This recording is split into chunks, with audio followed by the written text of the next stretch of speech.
अब बात लोकसभा चुनाव के दूसरे फेज की, दूसरे चरण की, जिसके लिए प्रचार आज थमने वाला है। शाम तक ही नेता आज प्रचार कर सकेंगे।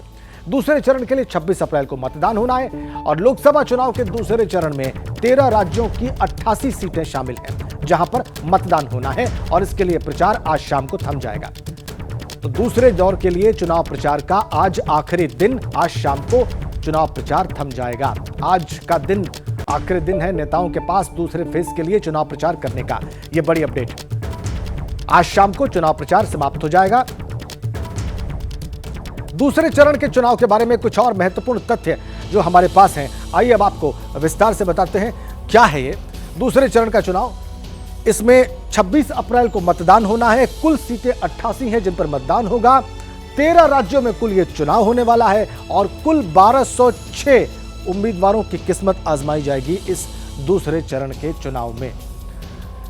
अब 13 राज्य और 88 सीट, ये दूसरे चरण के मतदान की फिगर अब कहां पर देख लीजिए। 13 राज्य 88 सीटें। केरल में सभी 20 सीटों पर मतदान हो जाएगा दूसरे चरण में। कर्नाटक की 14 सीटों पर होगा, राजस्थान की 13 सीटों पर, महाराष्ट्र की 8 सीटों पर, उत्तर प्रदेश की 8 सीटों पर, मध्य प्रदेश की 6 सीटों पर, बिहार की 5 सीटों पर, असम की 5 सीटों पर, पश्चिम बंगाल की 3 सीटों पर, छत्तीसगढ़ की 3 सीटों पर, मणिपुर की 1, त्रिपुरा की 1 और जम्मू कश्मीर की 1 सीट पर 26 अप्रैल को दूसरे चरण में मतदान होना है। राज्यवार कितनी सीटों पर मतदान होगा हमने आपको विस्तार से बताया।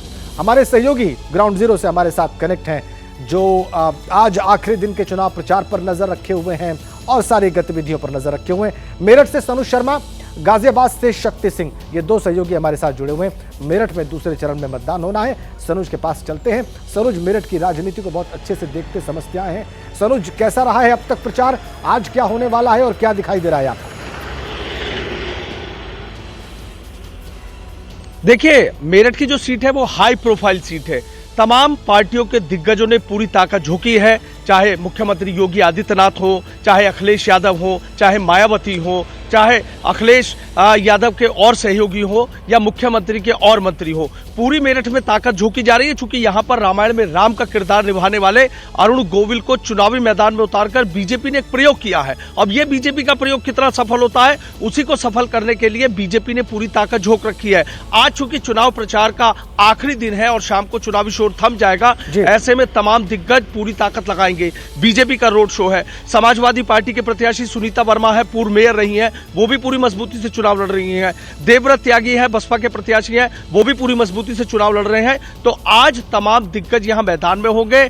जगह जगह रोड शो निकाले जा रहे हैं, जगह जगह जनसंपर्क अभियान होगा। और सबसे बड़ी बात यह है कि बीजेपी ताकत आज लगाई जाएगी ग्राउंड पर चुनाव प्रचार करने में, रोड शो के जरिए, जो आपकी बात से जाहिर हो रहा है। सनुज, आइए कुछ और अब आपको फैक्ट फिगर्स देते हैं।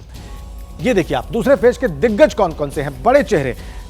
राहुल गांधी जो प्रचार करेंगे वायनाड में, और राहुल गांधी के लिए मतदान होगा वायनाड में 26 अप्रैल को दूसरे चरण में। शशि थरूर तिरुवनंतपुरम से कांग्रेस पार्टी के उम्मीदवार है।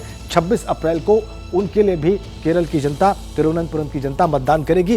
राजीव चंद्रशेखर उनके मुकाबिल हैं तिरुवनंतपुरम में, उनकी किस्मत भी 26 अप्रैल को ईवीएम में कैद होगी। इसके अलावा ओम बिरला कोटा से, जो लोकसभा अध्यक्ष रहे, वो उम्मीदवार है बीजेपी के कोटा बूंदी से। और गजेंद्र सिंह शेखावत जोधपुर से, जो केंद्रीय मंत्री हैं, वो उम्मीदवार हैं। आइए कुछ और आपको बड़े चेहरे दिखाते हैं। भूपेश बघेल छत्तीसगढ़ के पूर्व मुख्यमंत्री, राजनांदगांव से कांग्रेस पार्टी के उम्मीदवार हैं। दूसरे चरण में इनके लिए मतदान होगा। हेमा मालिनी मथुरा से बीजेपी की उम्मीदवार है, एक बार फिर उनके लिए भी मतदान करेगी मथुरा की जनता। महेश शर्मा गौतम बुद्ध नगर से बीजेपी के उम्मीदवार हैं। और अरुण गोविल मेरठ से, यानी रामायण के राम मेरठ से। अब कौन कौन से मुद्दे हैं इस दूसरे चरण के लिए, वो भी आपको बता देते हैं, दिखा देते हैं। दूसरे फेज के मुद्दे कौन कौन से हैं? संपत्ति छीन लेंगे, यह आरोप है बीजेपी का कांग्रेस के ऊपर। और देश में लोकतंत्र खतरे में है, यह कहना है कांग्रेस का, और यह पलटवार है उनका। मंगलसूत्र नहीं बचेगा, यह आरोप लगा रही है बीजेपी और हमला कर रही है कांग्रेस पर। कांग्रेस कह रही है संविधान बचाने की ये लड़ाई है, और ये महत्वपूर्ण लड़ाई है, बड़ी लड़ाई है। मुसलमानों को सब दे देंगे, ये हमला बोला है बीजेपी ने कांग्रेस के ऊपर। कांग्रेस कह रही है चुनाव खत्म कर देंगे और ये आखिरी चुनाव है। बार बार कांग्रेस पार्टी ये बात कह रही है। परिवारवाद का आरोप बीजेपी कांग्रेस के ऊपर लगा रही है। इधर कांग्रेस कह रही है कि देश में महंगाई है और बेरोजगारी है और ये बड़ी समस्याएं हैं। ये वो मुद्दे हैं जिन पर दूसरे चरण में मतदान हो सकता है। आइए अब आपको गाजियाबाद लिए चलते हैं और गाजियाबाद से शक्ति सिंह हमारे साथ जुड़े हुए हैं, जो गाजियाबाद को लंबे समय से देखते समझते आए हैं। गाजियाबाद में भी है चुनाव, तो वहां पर शक्ति क्या देखा आपने अब तक और आज क्या होने वाला है?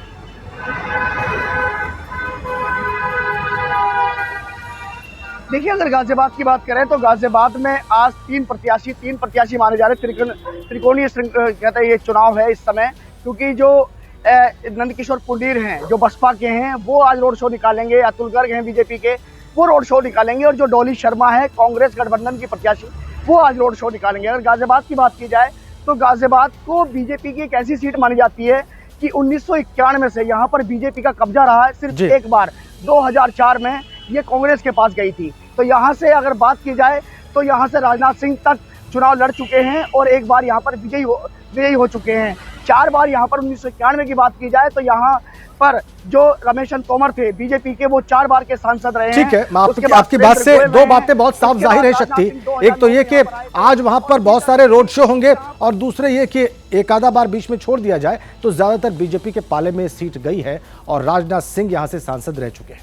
बहुत धन्यवाद आप दोनों का, शक्ति और सनोज।